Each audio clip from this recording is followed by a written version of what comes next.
Tonight's opening speaker will be addressing the dangers of workaholism and helping us gain a deeper understanding of this phenomenon. Please welcome Marcos Mendanha to the stage. Boa noite. Olá, é um prazer imenso estar aqui.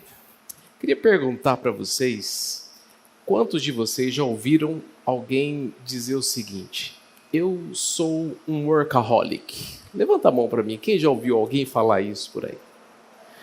E eu não sei se vocês já perceberam, mas quando as pessoas dizem isso, normalmente elas não dizem lamentando.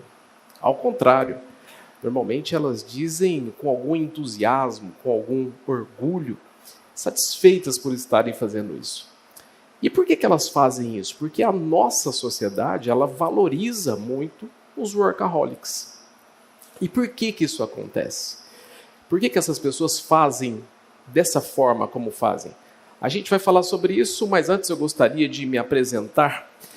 Meu nome é Marcos Mendanha, eu sou médico especialista em medicina do trabalho. Há alguns anos que me dedico ao estudo dessa linda interface entre saúde mental e trabalho. Sou autor de um livro chamado O que Ninguém Te Contou sobre Burnout. Sou também pós-graduado em filosofia e dirijo uma instituição de ensino superior sediada na cidade de Goiânia, estado de Goiás, região centro-oeste do Brasil. Pessoal, antes de entendermos por que a sociedade valoriza os workaholics, a gente precisa primeiro entender que sociedade é essa na qual todos nós estamos inseridos.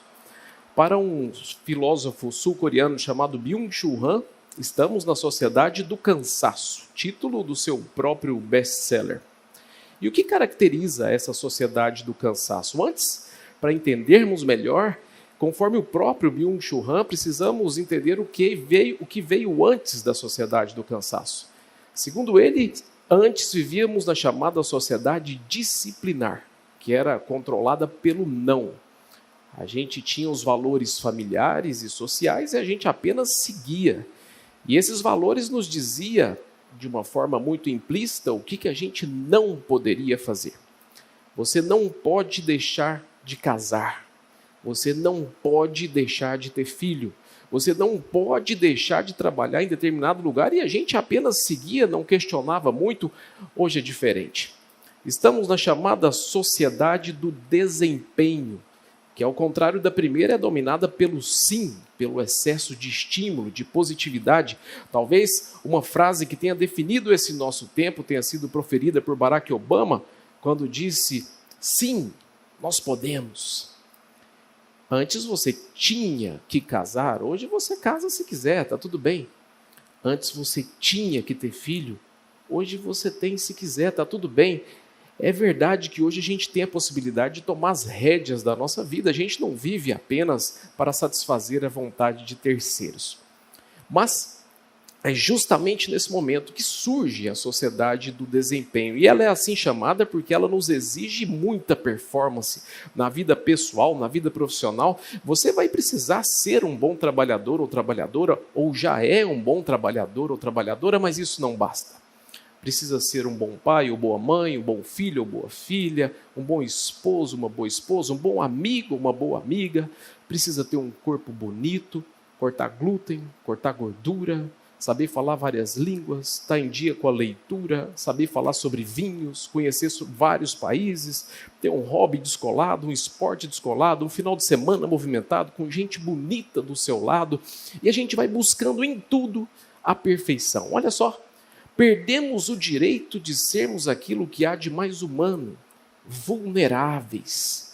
Exige-se de nós a perfeição. É interessante como que nós vamos nos comportando tentando mimetizar um produto, como se estivéssemos dentro de um dashboard, olhando todos os nossos melhores parâmetros e tentando melhorá-los sempre.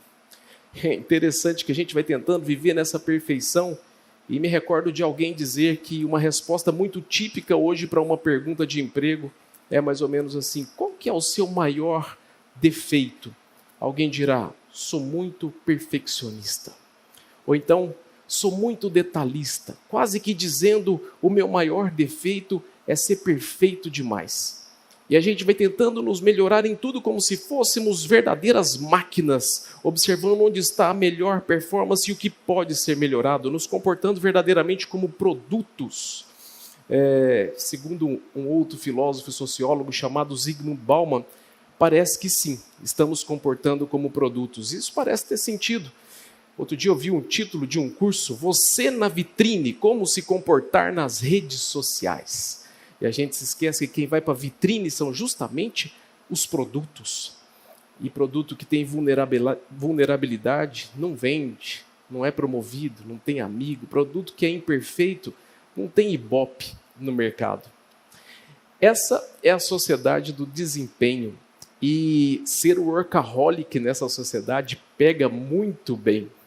E o que é o tal do workaholic? O que é o workaholismo? Por conceito, o workaholic é uma pessoa que se entrega ao trabalho mais do que o próprio trabalho demanda, e quando ela não faz isso, ela sente culpa. Sente uma verdadeira obsessão. É um vício mesmo. Aliás, não sei se sabem, mas a palavra workaholismo foi feita na década de 70 em alusão ao alcoolismo.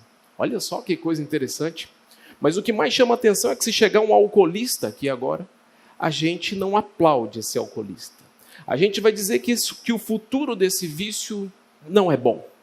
Mas quando chega um workaholic, ele bate no peito, ele abre um sorriso, ele ganha aplauso, ele é valorizado. A ponto de um estudioso chamado Brian Robinson, dizer que o workaholismo é o problema mais bem vestido do século XXI. O que não te contaram, e é o que todas as pesquisas têm mostrado, é que ele associa-se a vários problemas de saúde e sociais também, como, por exemplo, dificuldade na relação de pai com filhos, como, por exemplo, maior índice de separação e divórcio, maior dependência química, mais problemas cardiovasculares, mais problemas como depressão e mais problemas como ansiedade também. Eu vou fazer uma confissão para vocês. Eu adoro o que eu faço. Então, para mim, é muito tentador me entregar ao trabalho mais do que o próprio trabalho demanda. Confesso para vocês que é a verdade. Em 2013, eu tive um ano muito difícil, passei por alguns problemas de saúde, e foi justamente nesse ano que eu conheci os conceitos de ser um workaholic, e foi inevitável não me identificar com o conceito do que era ser workaholic. E dessa vez sem nenhum orgulho, sem nenhuma felicidade. Foi inevitável também reconhecer em mim os sintomas já tão estudados do workaholismo. Ali eu tive que chamar as coisas pelo nome. Eu vi que eu estava viciado em trabalho. E agora? O que fazer numa situação como essa?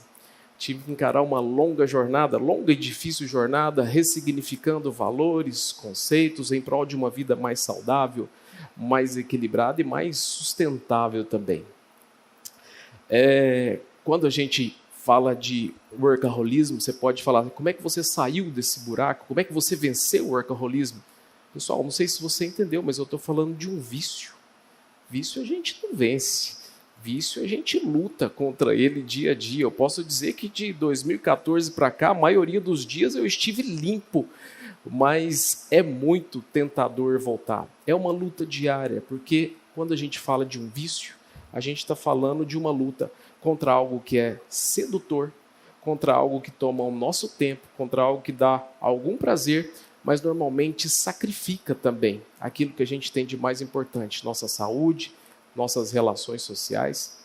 Então, o que eu queria deixar de recado para vocês essa noite é que se você já se viu ou se identificou com essa história de ser um workaholic, ainda que ganhe aplauso, ainda que você se esconda atrás do eu sou assim porque eu amo o que eu faço, as pessoas costumam se viciar justamente no que elas mais amam.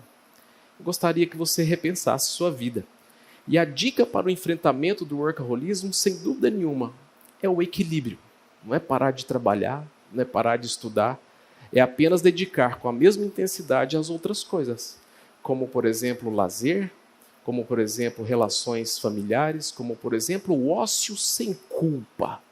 Tem gente que não consegue ter o ócio sem culpa. E nessa hora eu gosto de lembrar de uma canção nacional que diz que a gente não quer só trabalho, a gente não quer só comida, a gente quer comida, diversão e arte. Equilíbrio é o nome do jogo.